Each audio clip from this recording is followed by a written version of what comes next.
नमस्कार, माझं नाव आहे डॉक्टर नूतन आणि होमिओपॅथी विथ डॉक्टर नूतनमध्ये आपल्या सगळ्यांचं स्वागत आहे। तर आज आपला जो टॉपिक आहे तो आहे होमिओपॅथी मेडिसिन इन ल्युकोरिया, म्हणजेच मराठीमध्ये सांगायचं झालं तर पांढरा रक्तस्राव आणि त्यासाठी होमिओपॅथी मेडिसिन। तर पांढरा रक्तस्राव म्हणजे काय असतं हे आपण पहिला आधी जाणून घेऊया। तर ल्युकोरिया म्हणजेच पांढरा स्त्राव हा एक प्रकारचं बघायला गेलं तर आपण नॉर्मल वजायनल डिस्चार्जच असतो। म्हणजे आपली बॉडी ही एक प्रकारे आपल्या शरीराला क्लीन ठेवण्यासाठी जो फ्लुइड किंवा जो एक स्त्राव असतो जो बाहेर टाकतो त्याला ल्युकोरिया असं म्हणतात। पण हा ल्युकोरिया कधी ॲबनॉर्मल होऊ शकतो, म्हणजे बघायला गेलं तर ल्युकोरिया किंवा पांढरा स्त्राव हा कधी ॲबनॉर्मल वाटतो, तर त्याचे असे खूप काही पार्ट्स आहेत।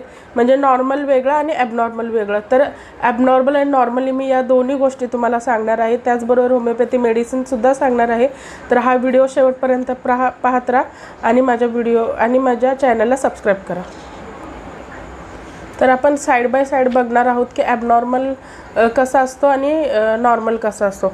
तर नॉर्मल आपण बघूया। नॉर्मल वजायनल डिस्चार्जमध्ये हा डिस्चार्ज एकतर येणारा डिस्चार्ज जो असतो हा पिरियड्सच्या आधी येतो, म्हणजे जेव्हा आपलं ओव्ह्युलेशनचा पिरियड्स असतो लेडीजमध्ये तेव्हा हा ल्युकोरिया येत असतो। आणि ॲबनॉर्मलमध्ये आपण केव्हा म्हणू शकतो की आपल्या मेन्सेस झाल्यानंतर येणारा जो डिस्चार्ज होतो तेव्हा हा ॲबनॉर्मल ल्युकोरिया असतो। पण हे तेव्हा त्याचं ॲबनॉर्मलमध्ये कसं की ल्युकोरियाला खूप असं एक स्मेल येत असतो, म्हणजे खूप असं आपण जर बघायला गेलं, मी तुम्हाला उदाहरण देते, म्हणजे एक एग असतं, एगचं म्हणजे अंड्याचा कसा स्मेल होतो तसा स्मेल असं येऊ शकतो।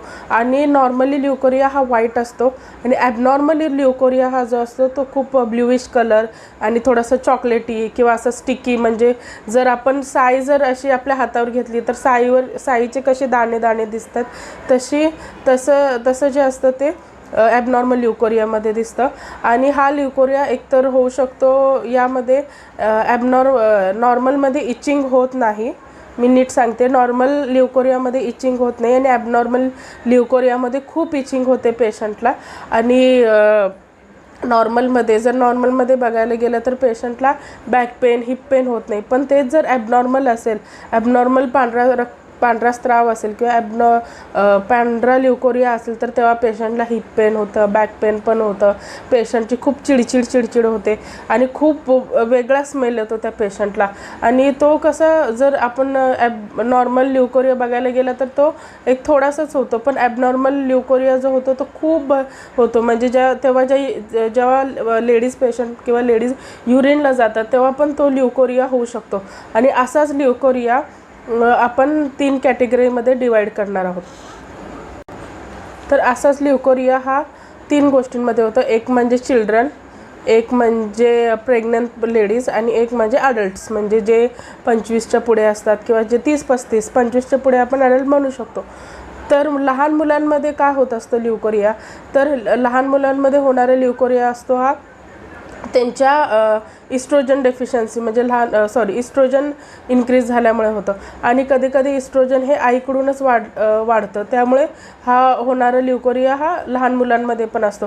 पण त्यावेळी तुम्ही इतकं घाबरून नाही जाऊ शकत, म्हणजे नाही जायला हवं। लहान मुलांमध्ये होणारा ल्युकोरिया नॉर्मल असतो। प्लस प्रेग्नन्सीमध्ये जेव्हा ल्युकोरिया होतो तेव्हा त्यावेळी पण इस्ट्रोजन खूप वाढतो आणि तेव्हा हा ल्युकोरिया होतो। पण हा ल्युकोरिया नॉर्मल असतो, म्हणजे क्लिअरही असतो, काही त्याच्या गाठी नसतात, काही नसतात। आणि लहान मुलांमध्ये देखील ल्युकोरिया होणं हे नॉर्मलच असतं। तर अडल्टमध्ये ल्युकोरिया कसा होतो हे आपण आता बघणार आहोत।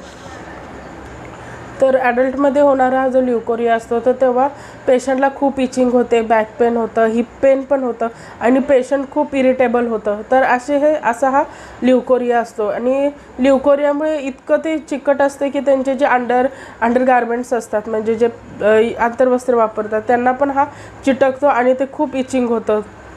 तर असे कुठले होमिओपॅथी मेडिसिन आहे ज्यामुळे हा ल्युकोरिया थांबू शकतो। तर सॅरिका इंडिका नावाचं एक मदर टिंक्चर आहे, सॅरिका इंडिका. त्याची लिंक जे नाव आहे आणि ते कसं घ्यायचं हे देखील मी डिस्क्रिप्शन बॉक्समध्ये लिहिते. तर ज्या लहान मुलांना ल्युकोरिया होतो तर सॅरिका इंडिकाचं मदर टिंक्चर जे असतं ते तुम्ही एक कपभर पाण्यामध्ये 10 ते 12 ड्रॉप टाकून पिऊ शकता. तर हा चिल्ड्रन ल्युकोरियासाठी खूप महत्त्वाची मेडिसिन आहे. आणि माझी सेकंड मेडिसिन आहे माझी ॲम्ब्रिया ग्रेसा. तर ॲम्ब्रिया ग्रेसा ही जी मेडिसिन आहे ती मेनोपॉझल वुमन म्हणजे ज्यांची पाळी थांबणार आहे तर त्यासाठी तेव्हा जो ल्युकोरिया होतो त्यासाठी ॲम्ब्रिया ग्रेसा ही मेडिसिन दिली जाते. यामध्ये हा होणारा ल्युकोरिया असतो हा ब्ल्यूइश थिक आणि थोडासा त्याचा वास येतो. आणि या टाईपच्या ल्युकोरिया म्हणजे ज्यांना निम्फोमेनिया म्हणतो आपण, निम्फोमेनिया एक टर्म आहे जिथे लेडीजना संबंध करावेसे वाटतात. तर या भावनेतून त्यांना जो ल्युकोरिया होतो त्याला निम्फोमेनिया म्हणतात त्याला, किंवा निम्फोमेनिया ल्युकोरिया म्हणतात. तर असे ल्युकोरिया आहे. आणि ही जी मेडिसिन घ्यायची असेल तर ॲम्ब्रिया ग्रेसाचे 30 ड्रॉप तुम्ही सकाळ संध्याकाळ एक 30 ml एक लिटर पाण्यामध्ये किंवा अर्धा लिटर पाण्यामध्ये 2 ड्रॉप घालून हे पाणी तुम्ही दिवसभर पिऊ शकता, जेणेकरून तुमचा ल्युकोरिया कंटिन्यू होईल. म्हणजे कंटिन्यू थांबेल. तर ॲसिकॅलस हिपोकॅस्टेनियम ही एक मेडिसिन आहे. हे नावं थोडीशी अवघड आहे त्यामुळे मी व्हिडिओमध्ये पण टाकते आणि डिस्क्रिप्शनमध्ये पण देते. तर यामध्ये जो होणारा ल्युकोरिया असतो त्यामध्ये पेशंटला लोअर बॅक पेन होतं, लंबोसॅक्रल म्हणजे लोअर बॅक पेनला इतकं त्यांना दुखतं की या ल्युकोरियामुळे. आणि हा जो ल्युकोरिया असतो हा लेडीजची मेन्सेस झाल्यानंतर म्हणजे मासिक पाळी झाल्यानंतर येणारा ल्युकोरिया हा ॲसिकॅलस हिपोकॅस्टन ही मेडिसिन आपण देऊ शकतो. आणि मी जे हे मेडिसिन सांगते हे तुम्हाला होमिओपॅथी मेडिकल स्टोअरमध्ये अवेलेबल होतील. आणि कोणती मेडिसिन जर तुम्ही घ्याल तर त्याची पोटेन्सी पण मी मेन्शन करते. तर ॲसिकॅलस हिपोकॅस्टेनियम ही 3x पोटेन्सी जी आहे ती तुम्ही ल्युकोरिया थांबवण्यासाठी वापरू शकतात आणि याने ल्युकोरिया थांबतो बऱ्यापैकी. तर माझी सेकंड मेडिसिन आहे बोरॅक्स. तर बोरॅक्समध्ये जो होणारा ल्युकोरिया असतो म्हणजे अंड जर आपण बघितलं तर त्याचा जो येलो भाग कसा असतो तर तसा पद्धतीचा ल्युकोरिया होतो. आणि या ल्युकोरियामध्ये सेन्सेशन खूप असतं आणि इचिंग पण प्लस या ल्युकोरियामध्ये होत असते. आणि होणारा ल्युकोरिया हा खूप गरम भासतं पेशंटला, म्हणजे माझ्या अंगावरून खूप गरम पाणी जातं आहे असं पेशंटला वाटतं की नाही अरे मला खूप इचिंग होते आणि मला खूप खाजवतं आहे आणि गरम पाणी माझ्या अंगावरून जाते आणि पेशंट खूप इरिटेट होतं. ऑफकोर्स जर तुम्ही बाहेरून आतून स्वच्छ असाल, बाहेरून स्वच्छ किंवा आतूनही स्वच्छ असाल तर तुम्ही खूप हॅपी असता. पण जर आपल्याला कधी कुठे आपल्या बॉडीमध्ये खूप विचित्र वाटत असेल तर त्याचे हे पडसाद म्हणजे त्याचे हे जे काही परिणाम असतात ते आपल्या चेहऱ्यावर, लेडीजच्या चेहऱ्यावर शक्यतो दिसतात. त्यामुळे बोरॅक्स मेडिसिन तुम्ही कधी वापराल जेव्हा ल्युकोरिया खूप डार्क येलोइश असतो आणि तो ल्युकोरिया तुम्हाला गरम जाणवतं की अरे आता एक ड्रॉप पडला तर मला खूप गरम पाण्यासारखं जाणवतं. तर तेव्हा बोरॅक्स 30 मेडिसिन तुम्ही एक अर्धा लिटर पाण्यामध्ये 2 ड्रॉप टाकून ही मेडिसिन तुम्ही घेऊ शकता. तर ॲल्युमिना 30 मेडिसिन ल्युकोरियासाठी खूप चांगली आहे. यामध्ये ल्युकोरिया हा जो आता मी ल्युकोरियाचे तुम्हाला जे प्रकार सांगितलेत तर तो आहे येलोइश ॲक्रिड आहे.